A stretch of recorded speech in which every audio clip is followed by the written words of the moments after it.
अस्सलामुअलैकुम। Welcome back to V log to learn. मैं हूं डॉक्टर गुलरहमान अलमी और आज मैं आप लोगों को रिफ्लेक्स एक्शन के बारे में बताऊंगा। रिफ्लेक्स एक्शन जो कि बॉडी के मोस्टली इनवॉलंटरी और सडन रिस्पॉन्सेस के लिए चाहिए होता है। इसकी एक रिक्वायरमेंट होती है कि इसी रिफ्लेक्स एक्शन के थ्रू ही आप किसी भी एक्शन को आप रिएक्शन कर सकते हैं, आप रिस्पॉन्स कर सकते हैं।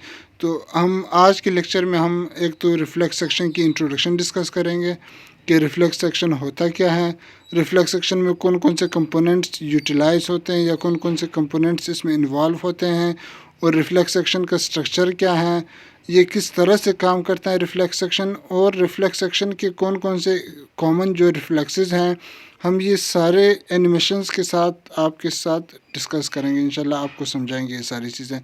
तो आए हमारी प्रेजेंटेशन आगे हम मूव करते हैं, लेकिन ऑन वर्ल्ड प्रेजेंटेशन स्टार्ट करने से पहले मैं हमारे प्रीवियस लेक्चर्स के कुछ डिटेल्स आपके साथ शेयर करना चाहूँगा जो कि एक्शन पोटेंशियल के बारे में था। एक्शन पोटेंशियल जो कि आप मेरे उस लेक्चर में देख भी सकते हैं पूरी तरीके से। यहाँ पे मैं शॉर्टली उनके स्टेजेस डिस्कस करूँगा, जिसके हम लोगों ने कहा था कि 5 स्टेजेस होते हैं, स्टार्टिंग विद द स्टिमुलस। फिर उसके बाद डीपोलराइजेशन होता है जिसमें सोडियम आयंस इन होते हैं टू द सेल, और फिर हमारे पास रिपोलराइजेशन होते हैं जिसमें पोटाशियम आयंस जो हैं वो बाहर आ जाते हैं through potassium voltage gated channels. और फिर उसके बाद हाइपर पोलराइजेशन होते हैं और फिर रेस्टिंग फेस होते हैं। रेस्टिंग फेस के बाद या तो एक्शन पोटेंशियल दोबारा स्टार्ट हो जाता है, या फिर अगर वो स्टिमुलस रिमूव हुआ होता है या काम अगर कंप्लीट हो चुका होता है तो वो जो रिस्पांस है वो या एक्शन पोटेंशियल है वो फिर स्टॉप हो जाते हैं वहीं पे। लेकिन अगर स्टिमुलस हैं तो रेस्टिंग स्टेट के बाद फिर आके दोबारा से डिपोलराइजेशन और फिर रिपोलराइजेशन, इसी तरह से ये प्रोसेस चलता रहेगा। अच्छा, इसको फर्दर डिटेल में देखने के लिए आप हमारे प्रीवियस लेक्चर्स को आप लोग देख सकते हैं। अगर कोई क्वेश्चन होता है तो आप लोग फिर पूछ सकते हैं इस हवाले से। ये कुछ जो दो मेन इम्पोर्टेंट स्टेजेस हैं एक्शन पोटेंशियल के, जिसमें डीपोलराइजेशन और रिपोलराइजेशन है। जिसमें डीपोलराइजेशन में basically sodium ions out inside the cell move करते हैं थ्रू वो सोडियम वोल्टेज गेटेड चैनल्स, और पोटाशियम आयंस जो हैं वो पोटाशियम वोल्टेज गेटेड चैनल्स के through outside the cell move करते हैं। साइटोसोल से इंटरस्टिशियम की तरफ पोटाशियम आयंस मूव करते हैं, जिसको हम लोग रिपोलराइजेशन कहते हैं। अच्छा, आज के हम लोग लेक्चर स्टार्ट करते हैं on world with the reflex section. तो रिफ्लेक्स सेक्शन, जिस तरह मैंने पहले भी आप लोगों को बताया कि ये एक इनवॉलंटरी और रैपिड रिस्पांस है टू एनी स्टिमुलस। आप किसी भी स्टिमुलस को जो इनवॉलंटरी या रैपिड रिस्पांस देते हैं तो उसको बेसिकली हम लोग रिफ्लेक्स एक्शन कहते हैं।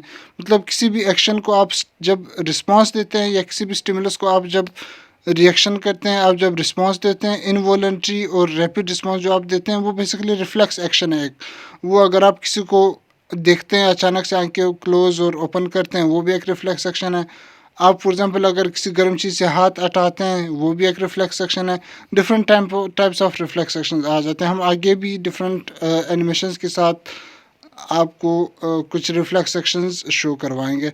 रिफ्लेक्स एक्शंस इनबॉर्न भी हो सकते हैं जिनको हम लोग इंट्रिंसिक रिफ्लेक्स एक्शंस कहते हैं, और लर्नड या एक्वायर्ड रिफ्लेक्स एक्शंस भी हो सकते हैं। इनबॉर्न रिफ्लेक्स एक्शंस वो रिफ्लेक्सेस हैं जो कि बाय बर्थ किसी भी इंडिविजुअल या किसी भी बेबी में होते हैं। फॉर एग्जांपल जब कोई बेबी न्यू बॉर्न भी बेशक अगर हो, अगर 9 महीने की भी उसकी उम्र अगर हो फॉर एग्जांपल, या 1 साल की भी अगर उम्र हो किसी बेबी की, तो वो जब गर्म चीज़ को हाथ लगाते हैं तो वो उससे मोर देन 95% केसेस ऐसे होते हैं कि वो उससे हाथ हटा देते हैं। बेशक वो इतनी जल्दी ना हटा सकें जितनी जल्दी एक इंडिविजुअल, एक एडल्ट इंडिविजुअल हटाते हैं, लेकिन वो हाथ हटा देते हैं। ये बेसिकली एक इनबॉर्न रिफ्लेक्सेस है। या जिस तरह फॉर एग्जांपल बच्चे या इन्फेंट्स जो हैं वो रोते हैं या वो रोते हैं किसी भी रीज़न की वजह से, तो ये एक इनबॉर्न रिफ्लेक्स है। और इसी तरह जो लर्न रिफ्लेक्सेस वो हैं जो आप इन्वायरमेंट से या डिफरेंट फैक्टर्स की वजह से हैं या किसी भी लर्निंग पॉइंट से आप लर्न करते हैं। इसमें सबसे जो मोस्ट कॉमन एग्जांपल है वो बैलेंसिंग की है। फॉर एग्जांपल बेबी जब पैदा होते हैं तो वो अपने आप को बैलेंस नहीं कर पा रहे थे, जिसकी वजह से वो बैठ भी नहीं सकते हैं, वो खड़े भी नहीं हो सकते हैं, वो वॉकिंग भी नहीं कर सकते, मतलब चल फिर भी नहीं सकते हैं। लेकिन जब टाइम के साथ जब वो ये चीज़ें लर्न कर लेते हैं इन्वायरमेंट से, पेरेंट्स से, बड़ों से, बाकी कोलीग्स वगैरह से, तो वो ये सारी चीज़ें फिर वो सीखते रहते हैं। तो इसको बेसिकली हम लोग फिर लर्नड या एक्वायर्ड रिफ्लेक्सेस कहते हैं। जो रिफ्लेक्सेस हैं इसमें बेसिकली जो मेन जो रोल होता है, तो सबसे पहले स्टिमुलस से स्टार्ट होते हैं। फॉर एग्जांपल अगर हम लोग हीट रिफ्लेक्स की बात करें, इस तरह यहाँ पे शो हो रहा है कि हीट रिफ्लेक्स अगर आप लेते हैं तो सेंसरी स्टिमुलस आएगा। स्टिमुलस के बाद सेंसरी न्यूरॉन्स के थ्रू पेन का जो मैसेज है वो ब्रेन तक जाएगा या स्पाइनल कॉर्ड तक। वहाँ से फिर वो मैसेज दोबारा फिर मोटर न्यूरॉन्स के थ्रू बाइसेप मसल्स तक आएगा और आप हाथ हटाएंगे वहाँ से। रिफ्लेक्स सेक्शन के अगर हम लोग कंपोनेंट्स की बात करें तो इसके बेसिकली 5 कंपोनेंट्स होते हैं। सबसे पहला कंपोनेंट इनमें रिसेप्टर्स इन्वॉल्व होते हैं। कोई भी स्टिमुलस अगर आता है, फॉर एग्जांपल आप किसी को सुई लगाते हैं जानबूझ के या गलती से हैं, तो वो सुई या वो निडल जो है, वो निडल खुद जाके ब्रेन को नहीं बताता कि मैंने हाथ पे मैंने इस बंदे को निडल लगाई है। वो निडल क्या करते हैं कि वो एक स्टिमुलस हैं जो कि आपके स्किन के ऊपर जो टच रिसेप्टर्स या पेन रिसेप्टर्स प्रेजेंट होंगे वो उनको स्टिमुलेट कर देंगे, उन रिसेप्टर्स को एक्टिवेट कर देंगे, जिसके बाद वो रिसेप्टर्स उस जो स्टिमुलस का रिस्पांस था उसको इलेक्ट्रोकेमिकल इम्पल्सिस के फॉर्म में आगे उसको कन्वर्ट कर लेंगे, जो कि हम लोगों ने एक्शन पोटेंशियल में डिस्कस किया था हम लोगों ने आपके साथ। आप वो हमारे एक्शन पोटेंशियल वाले जो लेक्चर है उसमें पूरी आप ये प्रोसेस देख सकते हैं। तो उसके बाद जो रिसेप्टर हैं वो किसी भी जो स्टिमुलस का रिस्पांस है उनको इलेक्ट्रोकेमिकल इम्पल्सिस के फॉर्म में चेंज कर लेते हैं, और वो इलेक्ट्रोकेमिकल इम्पल्सिस फिर मोटर नर्व वो फिर सेंसरी नर्व्स के थ्रू या फिर एफरेंट न्यूरॉन्स के थ्रू वो फिर स्पाइनल कॉर्ड की तरफ मूव करते हैं। स्पाइनल कॉर्ड में फिर उस रिस्पांस पे एक इंटीग्रेशन होगा जो कि विद इन मिली सेकेंड्स ये सारा प्रोसेस हो रहा होता है, और वहाँ पर फिर ये होगा कि इंटर न्यूरॉन्स प्रेजेंट होते हैं जो कि सेंसरी न्यूरॉन को मोटर न्यूरॉन्स के साथ इंटरकनेक्ट करते हैं। और फर्दर उसके बाद फिर ये होता है कि जब वो रिस्पांस देने लगेंगे तो एफरेंट न्यूरॉन्स या फिर मोटर न्यूरॉन्स के थ्रू मैसेज आके इफेक्टर ऑर्गन्स या मसल्स तक जाएगा, या स्केलेटल मसल्स या जो भी इफेक्टर ऑर्गन्स हैं वहाँ तक वो फिर मैसेज भेजेंगे। तो इसमें बेसिकली 5 कंपोनेंट्स यूज़ होते हैं, स्टार्टिंग विद द रिसेप्टर जो कि स्किन के ऊपर प्रेजेंट है, second with the afferent neuron या sensory neuron, third with the inter neuron, तो फोर्थ या जो भी centre of the central nervous system है स्पाइनल कॉर्ड या brain, mostly spinal cord is involve in reflex section.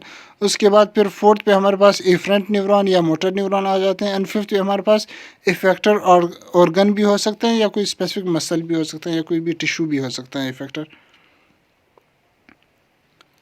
ये वही हम लोग जो इसके डिफरेंट कंपोनेंट्स हैं वही यहाँ पे थोड़ी डिटेल से आप देख सकते हैं कि रिसेप्टर बेसिकली जो कि साइट ऑफ स्टिमुलस हैं जहाँ पर कोई भी स्टिमुलस वहाँ पे बाइंड कर सकते हैं। उसके बाद फिर सेंसरी न्यूरॉन्स हमारे पास आ जाते हैं जो कि एफरेंट इम्पल्सिस, मतलब वो इम्पल्सिस जो कि सेंट्रल नर्वस सिस्टम की तरफ जा रहे हैं, जो कि स्पाइनल कॉर्ड और ब्रेन की तरफ इम्पल्सिस जाएंगे, वो सेंसरी न्यूरॉन्स के थ्रू रिसेप्टर से मूव करेंगे ऑनवर्ड इंटीग्रेशन सेंटर तक।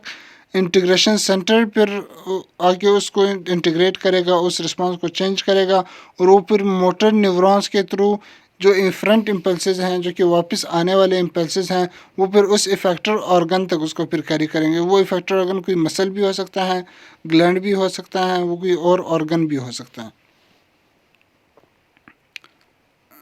इसके हम कुछ एनिमेटेड एग्जांपल्स आपके सामने शेयर करेंगे ताकि आपको ज़्यादा बेहतर तरीके से रिफ्लेक्स सेक्शन समझ आ जाए।